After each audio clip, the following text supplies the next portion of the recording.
Décompte des voix de la présidentielle du 12 octobre 2025 au Cameroun, la Commission nationale de recensement général des votes entre en jeu.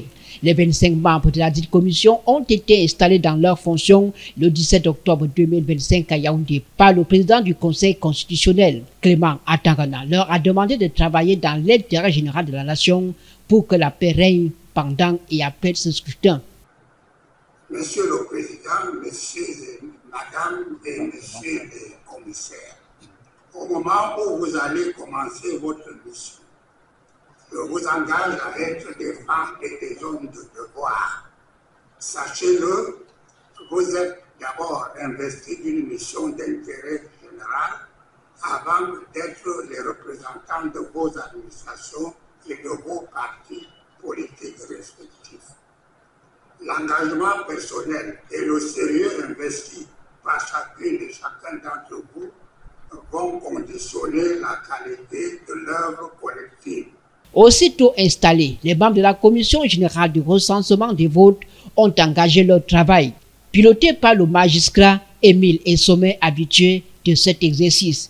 L'équipe est composée de 2 magistrats de l'ordre judiciaire, 5 représentants des administrations directement impliquées dans le processus électoral, 5 personnalités issues de l'Elections Cameroun, un représentant de chaque candidat ou parti politique en compétition. Pendant 5 jours, la Commission nationale de recensement général des votes, selon les dispositions du Code électoral, procède au décompte des votes au vu des procès-verbaux et autres pièces annexes transmises par les commissions départementales de supervision, corrige les éventuelles erreurs telles que l'a mentionné le président de la dite commission.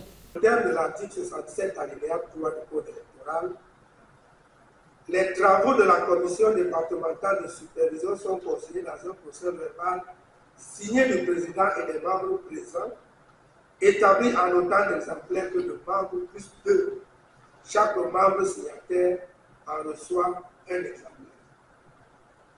Il est donc clair que les procès-verbaux qui nous parviennent des commissions départementales de supervision sont obtenus directement au niveau de ces commissions. Il est par conséquent mal indiqué de soumettre une telle doléance à la CNRGB ou d'évoquer un quelconque manquement de cette dernière relativement à cette question. Le seul procès-verbal que la Commission a le devoir de remettre à ses membres signataires est celui qui sanctionne ses propres travaux, à l'exclusion de tout autre document.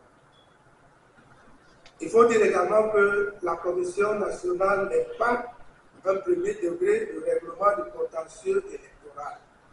Sur le terrain, les réseaux sociaux font feu de tout bois. Les informations qui circulent font état d'une certaine complicité entre Elecam et certains hommes politiques du pouvoir.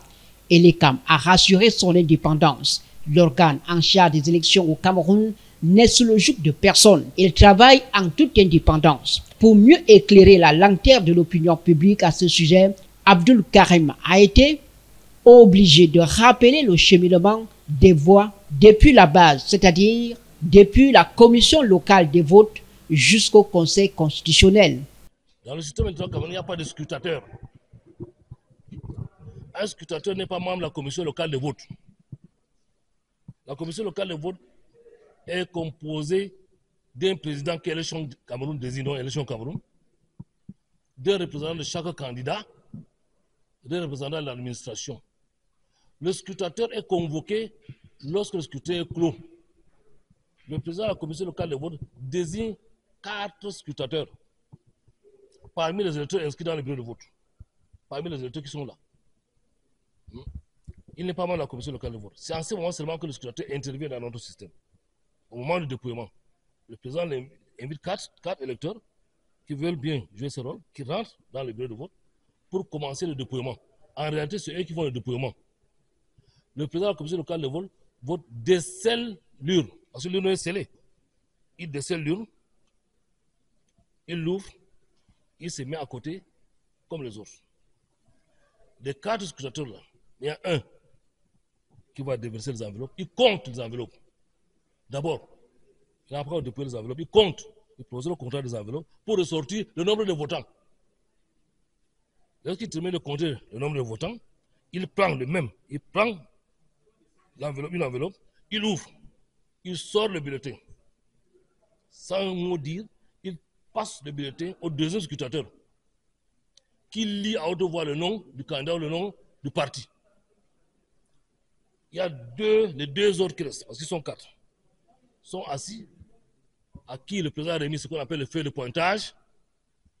Lorsqu'il lit, chacun note sur une feuille de pointage le nom qui a été dit. On se comprend.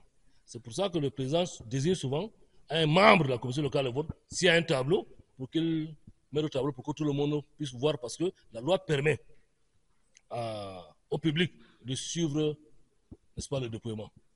Abdul Karimou rappelle que le scrutateur n'est pas un membre du bureau local de vote. Son rôle est bien déterminé. Les informations sur les réseaux sociaux ne sont pas toujours à prendre très au sérieux. Que l'on se réfère aux sources d'informations fiables pour avoir la bonne information, a-t-il conclu.